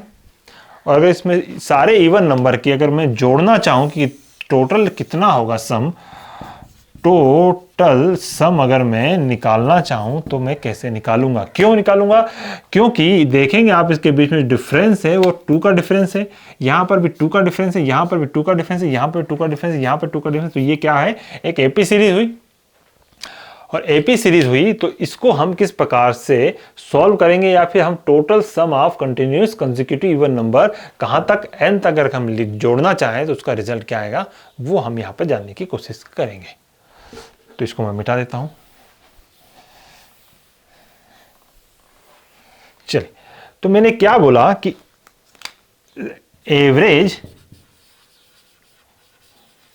इन एपी क्या होता है बच्चों, क्या होता है कि अगर जो सामान्य जो जनरल जो एवरेज है वो कैसे निकाला जाए, total sum of observation divided by total number of observation. मतलब अगर इसमें सभी को मैं पहले जोड़ूंगा और उसके बाद जितने भी नंबर होंगे उसको मैं डिवाइड कर दूंगा तो मुझे एक एवरेज आ जाएगा। लेकिन एपी में कितनी अच्छी खास बात है कि जब एपी का जब हम एवरेज निकालते हैं तो हम एवरेज में केवल क्या टर्म लेते हैं, फर्स्ट टर्म लेते हैं प्लस लास्ट टर्म लेते हैं, और हम टू, चूंकि दो ही जो ऑब्जर्वेशन हम ले रहे हैं फर्स्ट टर्म और लास्ट टर्म, तो टू से हम डिवाइड करते हैं तो हमको क्या मिल जाता है बच्चों, एवरेज मिल जाता है। अगर ये कंटिन्यूअस कंसेक्यूटिव इवन नंबर की एक सीरीज है तो इसमें जो फर्स्ट टर्म हुआ वो 2 हुआ, लास्ट टर्म जो है वो n नहीं होता है इसमें, ये n तक लिखा हुआ, जो nth टर्म होगा वो हमने पढ़ा था नंबर सिस्टम में भी, और इस चैप्टर के शुरुआत में बोला जो इसका nth टर्म होगा वो क्या होगा बच्चों, वो होगा 2n। जो और इवन नंबर होता है वो किसका मल्टीपल होता है, 2n का। यहां पर n हम नेचुरल नंबर रखते जाएंगे और हमको क्या मिलता जाएगा, और नंबर मिलता जाएगा। तो अगर हम एवरेज निकालें तो फर्स्ट टर्म हुआ 2, लास्ट टर्म हुआ 2n डिवाइडेड बाय 2, यहां पर कॉमन निकलेगा 2 तो अंदर बचेगा 1, यहां पर बचेगा फिर 1 प्लस यहां पर बचेगा n डिवाइडेड बाय 2। 2 से मैं जब 2 काट दूंगा तो जो मेरे पास आंसर आएगा 1 प्लस n, या n प्लस 1, दोनों पॉजिटिव में कुछ भी लिख सकते हैं, या क्या लिख सकते हैं इसको n प्लस 1। तो यहां पर अगर मैं total sum of continuous consecutive even number निकालता हूं तो ये चूंकि एक सीरीज बन जाती है एपी की, और एपी में जो एवरेज होता है वो first term plus last term divide by 2 होता है, क्योंकि 2 ही ऑब्जर्वेशन हमने ली तो 2 से मल्टीप्लाई किया। फर्स्ट नंबर जो इस सीरीज का है इवन नंबर का वो 2 होता है, और लास्ट जो नंबर होता है जो nth टर्म होता है वो क्या होता है, 2n होता है। तो दोनों को जब मैंने ऐड किया, 2 मैंने कॉमन लिया तो अंदर ब्रैकेट में बचा 1 प्लस n। अगर मैं इसको सॉल्व करूं 2 एकम 2 और 2 n से जब मैं मल्टीप्लाई करूंगा तो सेम मुझे मल्टीप्लाई मिल जाएगा। 2 कॉमन आ गया, 2 से जब मैंने 2 काटा तो मुझे 1 प्लस n मिला, या फिर इसको n प्लस 1 भी मैं लिख सकता हूं। आई होप आपको बच्चों समझ में आया होगा। तो ये तो हुई टोटल सम की, टोटल सम हम निकालना चाह रहे हैं। अभी हमने लेकिन निकाला क्या, एवरेज निकाला है। क्या निकाला बच्चों, एवरेज हमने निकाला, ठीक है। तो मैंने क्या कहा कि जब एवरेज है अगर उसको नंबर ऑफ टर्म से अगर मल्टीप्लाई कर देते हैं हम, अगर हम उसको नंबर ऑफ टर्म से मल्टीप्लाई या नंबर ऑफ ऑब्जर्वेशन मल्टीप्लाई तो हमको टोटल सम मिल जाता है। तो अभी जो एवरेज आया वो क्या आया, 1 प्लस n। तो अगर इसको हम नंबर ऑफ टर्म से मल्टीप्लाई कर दे तो नंबर ऑफ टर्म कितने हैं, फर्स्ट टर्म ये है, लास्ट टर्म ये है, तो लास्ट टर्म 2n है, लेकिन कहां तक टर्म है, ये n तक टर्म है, nth टर्म है। ये फर्स्ट टर्म हो गया, ये सेकंड टर्म हो गया, ये थर्ड, ये फोर्थ, ये फिफ्थ, ये सिक्स्थ, ये सेवंथ, और ये कौन सा टर्म हुआ बच्चों, nth टर्म। मतलब n नंबर इस सीरीज में है। तो इसका मतलब कि अगर हमको टोटल सम निकालना होगा, टोटल सम निकालना होगा तो हमको क्या करना होगा, एवरेज से 1 प्लस n से n मल्टीप्लाई कर देंगे तो हमको जो है total sum of continuous consecutive number मिल जाएगा। तो ये दोनों ही महत्वपूर्ण कॉन्सेप्ट हैं।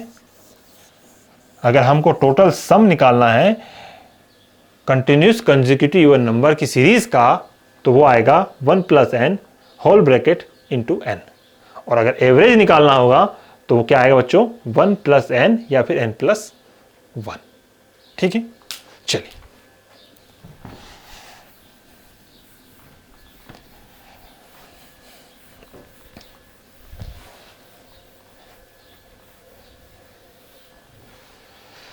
अब हम यहां एक क्वेश्चन ले लेते हैं।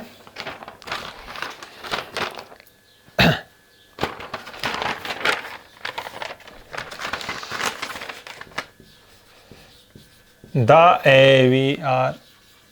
average of certain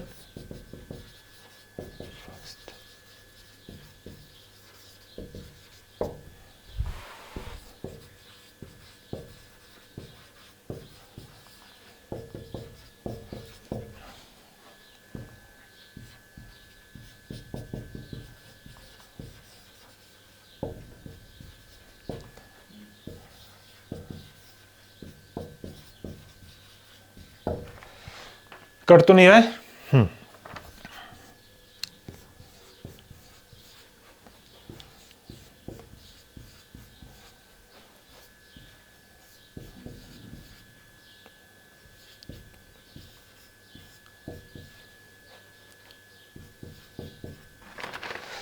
ठीक है, अपने से खुद से ट्राई करें इस क्वेश्चन को।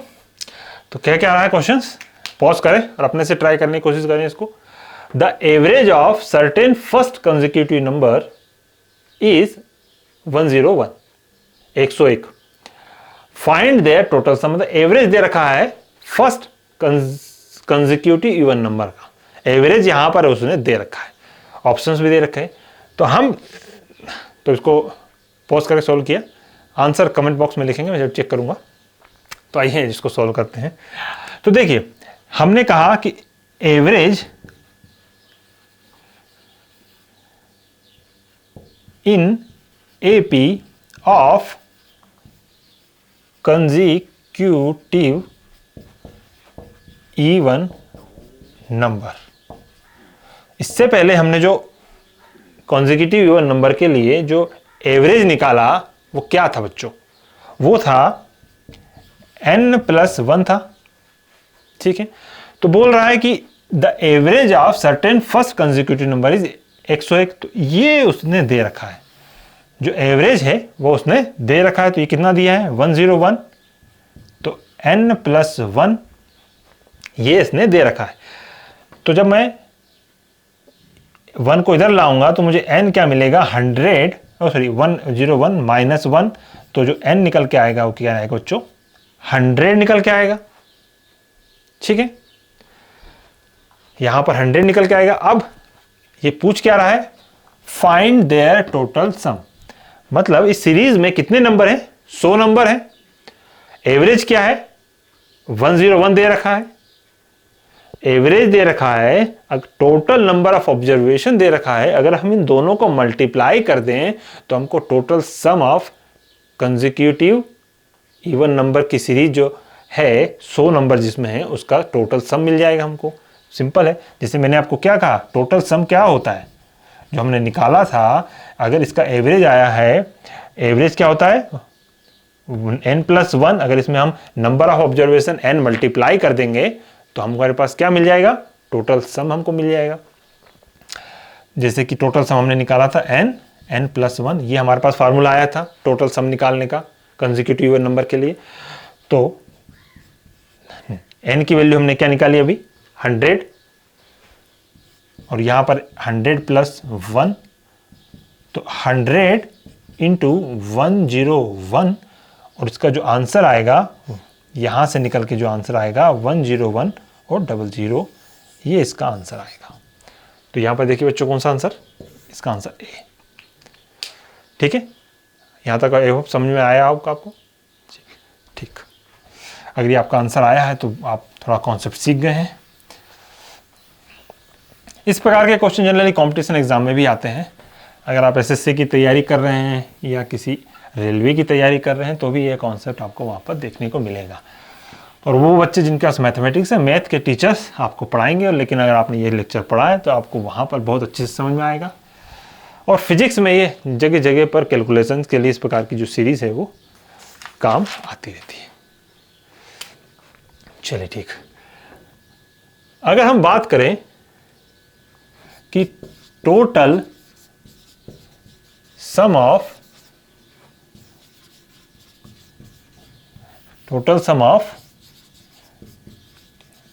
कंटिन्यूअस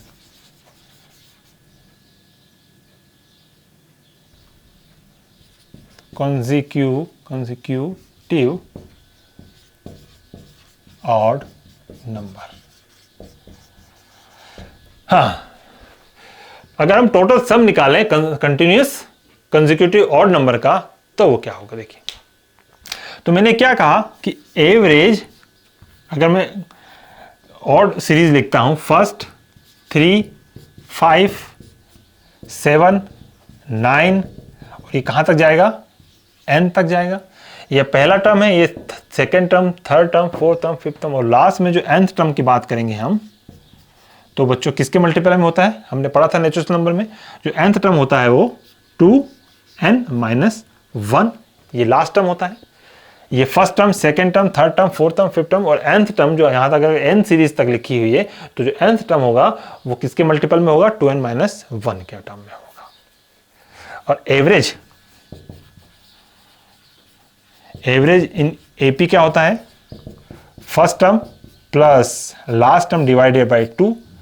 तो जो फर्स्ट टर्म है वो क्या है, फर्स्ट टर्म क्या है, यहां पर इसको हम a मानेंगे, ये होगा a plus D, a plus 2d, और यहां पर इस प्रकार से।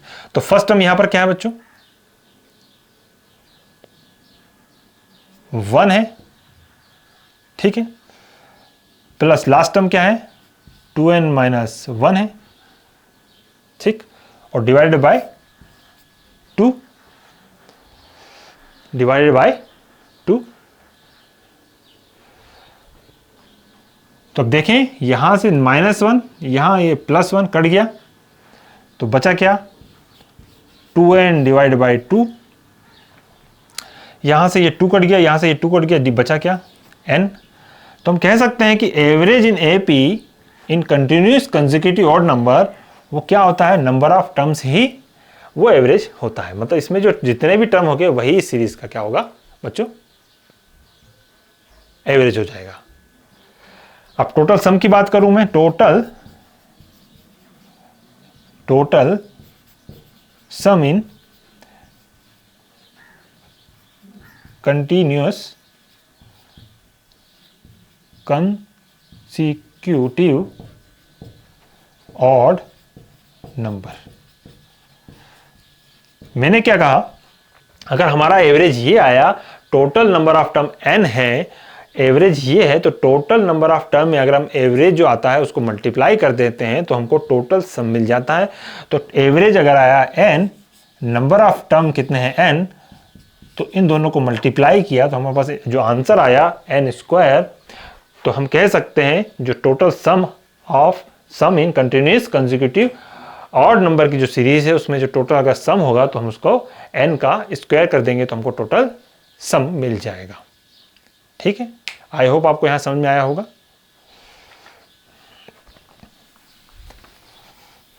तो अब हम यहां पे क्वेश्चंस करेंगे।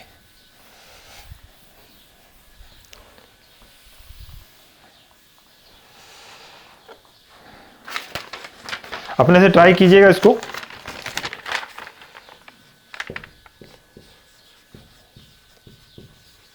कमेंट बॉक्स में लिखेंगे आप सभी पॉज करके।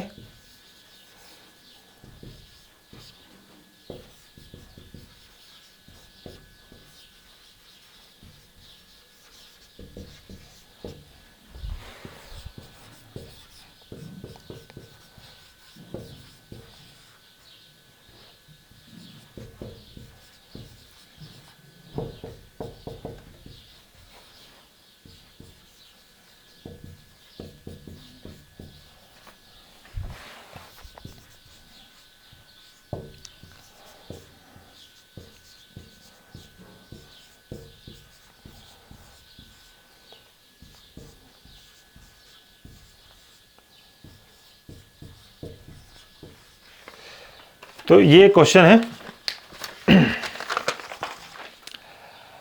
कि the average of certain first consecutive odd number is 80, find their total sum. ये क्वेश्चन पूछा है, पॉज करके इसको खुद से ट्राई करें। तो यहां पर इसने एवरेज दे रखा है, तो हमने अभी निकाला कि जो ऑड नंबर में, कंसेक्यूटिव ऑड नंबर में जो एवरेज है वो क्या निकल के आया बच्चों, हमारा एवरेज जो है वो क्या निकल के आया था n। तो इसने एवरेज दे रखा है फर्स्ट कंसेक्यूटिव, तो इसका मतलब n की जो वैल्यू क्या होगी बच्चों 80 हो गया। टोटल सम पूछा है, टोटल सम पूछा है तो इसमें नंबर ऑफ टर्म्स कितने हैं निकल के आए, क्योंकि एवरेज n आया तो n वास्तव में क्या है नंबर ऑफ टर्म भी है, तो इसमें जो टोटल नंबर ऑफ टर्म कितने हुए 80, एवरेज हुआ 80, तो जो टोटल सम है, जो टोटल सम है वो हम average into number of term, तो जो एवरेज है 80 दिया हुआ है, नंबर ऑफ टर्म भी उतना ही होता है जितना एवरेज होता है, ये हमने भी सीखा था अगर वो सीरीज ऑड नंबर की कंसेक्यूटिव सीरीज है तो 80 इंटू 80 इज इक्वल टू 6400। तो जो आंसर होगा बच्चों वो ये बनेगा। ठीक है, चलिए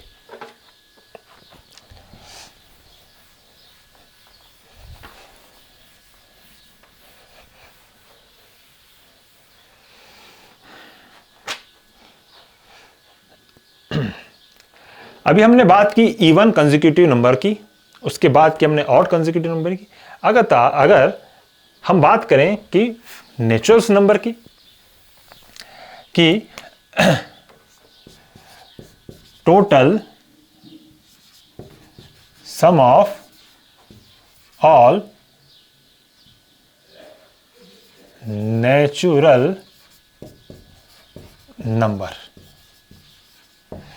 अब हम क्या निकालेंगे total sum of all natural number from the starting,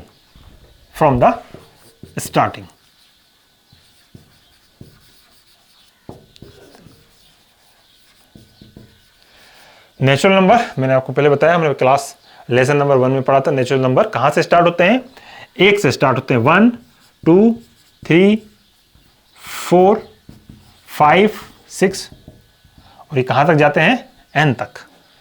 n कुछ भी हो सकता है, 100 भी हो सकता है, 1000 भी हो सकता है, 10,000 भी हो सकता है, 1 लाख भी हो सकता है, 10 लाख भी हो सकता है, 1 करोड़ हो सकता है, 10 करोड़ भी हो सकता है, कोई सीमा नहीं। एक नेचुरल नंबर की सीरीज है, फर्स्ट नंबर 1 है, लास्ट नंबर n है क्योंकि nth टर्म है ये। तो मैंने क्या कहा, average in AP of all natural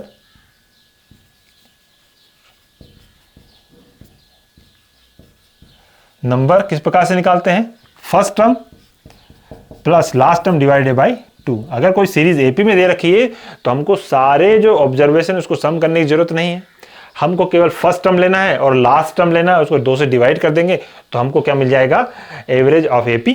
कोई भी सीरीज हो, अगर हम यहाँ पे नेचुरल नंबर्स की बात कर रहे हैं, इससे पहले हमने ऑड नंबर और इवन नंबर के एवरेज निकाला, तो जो फर्स्ट नंबर है वो है 1, लास्ट नंबर है n डिवाइडेड बाई 2। तो ये जो बच्चों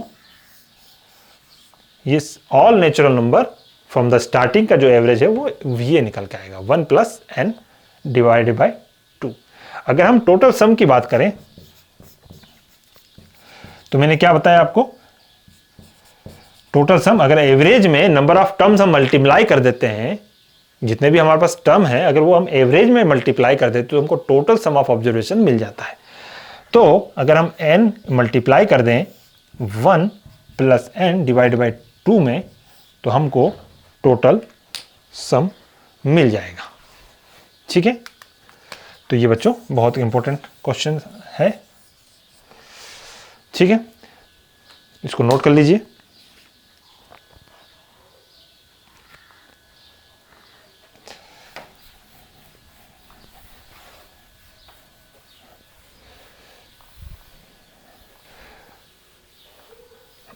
तो यहां पर एक क्वेश्चन हम एक सॉल्व कर लेते हैं कि find total sum of first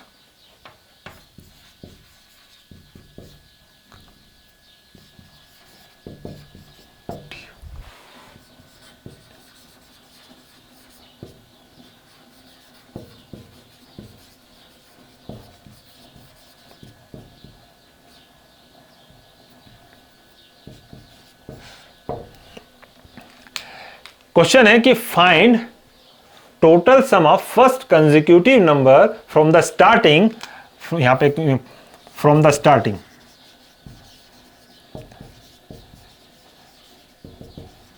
up to 50।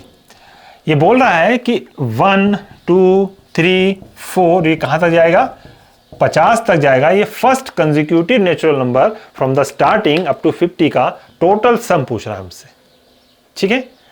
तो अभी हमने क्या निकाला, एवरेज निकाला। एवरेज क्या होता है, first term plus last term divided by 2, तो हमारा एवरेज आ जाएगा।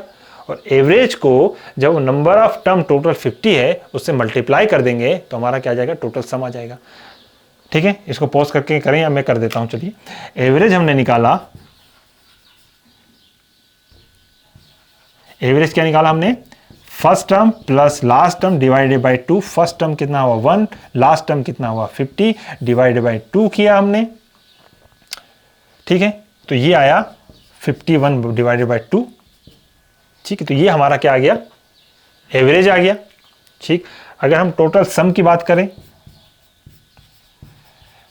तो टोटल सम क्या होगा, 51 डिवाइडेड बाय 2, और इसमें हम क्या करेंगे, टोटल नंबर ऑफ टर्म जो कि 50 है मल्टीप्लाई कर देंगे, सॉल्व करेंगे तो ये कटेगा 25 बार,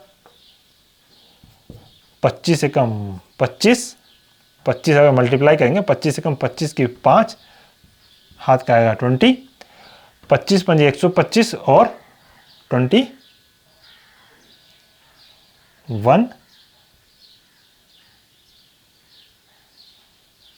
45। सोल्व कर लीजिएगा इसको, क्या ये 145 आएगा, 25 से कम 25 की 5, हासिल लगा 20, 25 पंजे 125, 125 में अगर 20 हम जोड़ेंगे तो 140। तो आंसर जो आएगा वो 1455। तो इस प्रकार से कोई भी नेचुरल नंबर अगर दिए हुए हैं और उनका सम पूछा गया है, या कोई भी कंसेक्यूटिव इवन नंबर या कंसेक्यूटिव ऑड नंबर दिए हैं, तो हम उनका एवरेज निकाल सकते हैं और टोटल सम भी निकाल सकते हैं। ये बहुत ही इंपॉर्टेंट कॉन्सेप्ट है अर्थमेटिक प्रोग्रेशन के हिसाब से। तो यहां पर अर्थमेटिक प्रोग्रेशन समाप्त हुआ। अब हम पढ़ेंगे अर्थमेटिक मीन।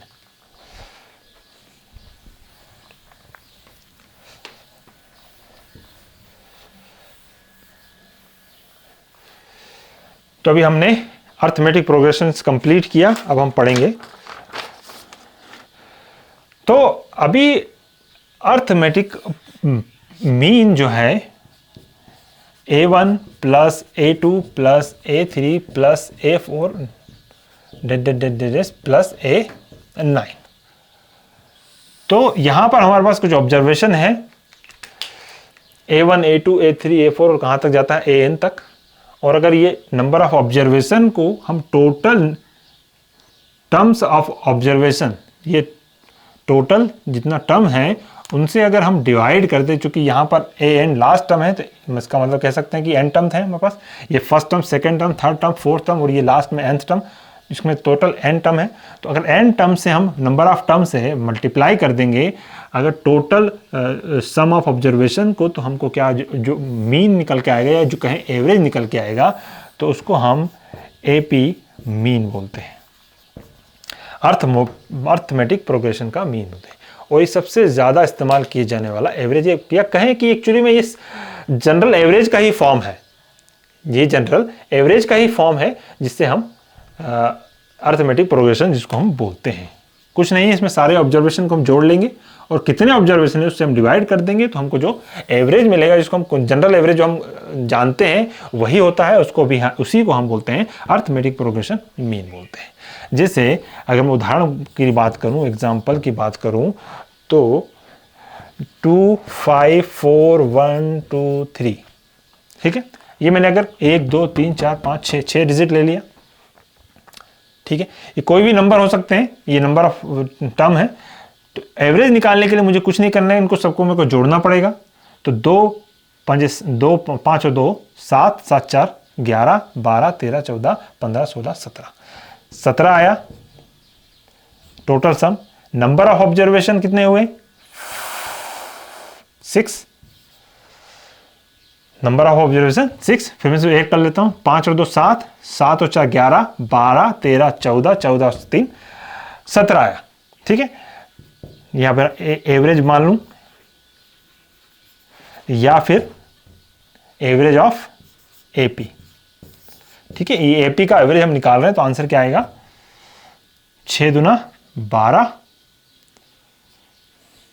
बचेगा कितना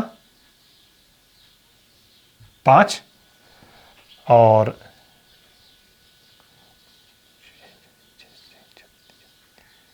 अगर मैं इसको सिंपल कैलकुलेशन करने के लिए यह 4 लिख देता हूं तो यह आएगा 18 और 6 तिया 18।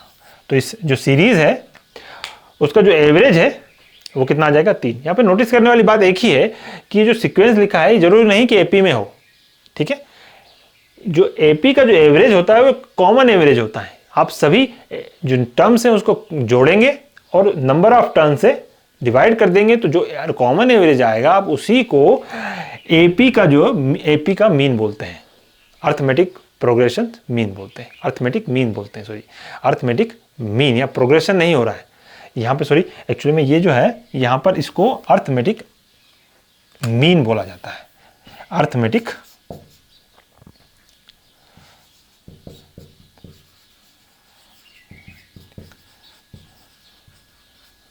अर्थमेटिक मीन या कॉमन एवरेज बोला जाता है। यहां पर जब इससे पहले हमने जो सीरीज की बात की वहां अर्थमेटिक प्रोग्रेशन, आप देख पा रहे होंगे 2 के बाद फिर एक कॉमन डिफरेंस आया, उसके बाद एक डिजिट आया।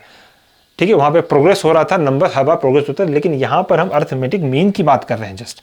तो यहां पर जो नंबर है इसमें कोई प्रोग्रेशन की बात नहीं हो रही है, जो डिफरेंस आ रहा है वो कोई स्थिर नहीं हो सकता, कॉन्स्टेंट नहीं हो सकता है, कुछ भी हो सकता है। एक जनरल आपको नंबर ऑफ ऑब्जर्वेशन दिए हैं, आप उनको टोटल करेंगे और टोटल को नंबर ऑफ ऑब्जर्वेशन डिवाइड कर देंगे तो आपको आंसर आ जाएगा। ठीक है, चलिए लास्ट में मैं आपको एक क्वेश्चन देता हूं, आप इसको, ये मान लीजिए आपका होमवर्क है, इसको सॉल्व कीजिएगा और उसके बाद कमेंट बॉक्स में इसका आंसर, इसको हम अगले क्लास में सॉल्व करेंगे। In AP sequence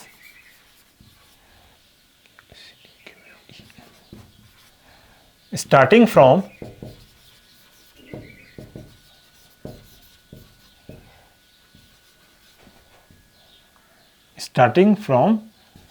24, 36, 48 and 6 to 4, इस प्रकार की कोई सीरीज है जो स्टार्ट होती है 24 से 36, 48 और यहां तक। Find total sum of all number in this sequence and also find total number of term। ठीक है, तो ये क्वेश्चन आपके होमवर्क के लिए, एक एपी सीरीज है जो 24 से स्टार्ट होती है और 624 तक जाती है। तो इसमें आप 24 से लेकर 624 तक सभी नंबरों का सम निकालेंगे और आखिर ये टोटल कितने नंबर हैं वो आप निकालेंगे। ठीक है, तो ये आपके लिए होमवर्क है। तो यहां पर मेरा लेक्चर्स अर्थमेटिक प्रोग्रेशन और अर्थमेटिक मीन पूरा होता है। आई होप आपको समझ में आया होगा। फिर भी अगर कोई आपको डाउट है तो कमेंट बॉक्स में लिख के भेजेंगे आप, मैं उसको पर्सनली सॉल्व करूंगा। और आप ये होमवर्क तो है ही है, इसको सॉल्व कीजिए और इसका कमेंट बॉक्स में आप इसका जो आंसर आएगा वो लिखेंगे, मैं जरूर चेक करूंगा। अगली क्लास में हम इसको सॉल्व करेंगे। अगली क्लास जो होने वाली है हमारी वो जियोमेट्रिक प्रोग्रेशन होने वाली है। जियोमेट्रिक प्रोग्रेशन है जियोमेट्रिक मीन, जो हम 2-3 दिन में आपको अपलोड कर दूंगा। Thank you for watching, bye.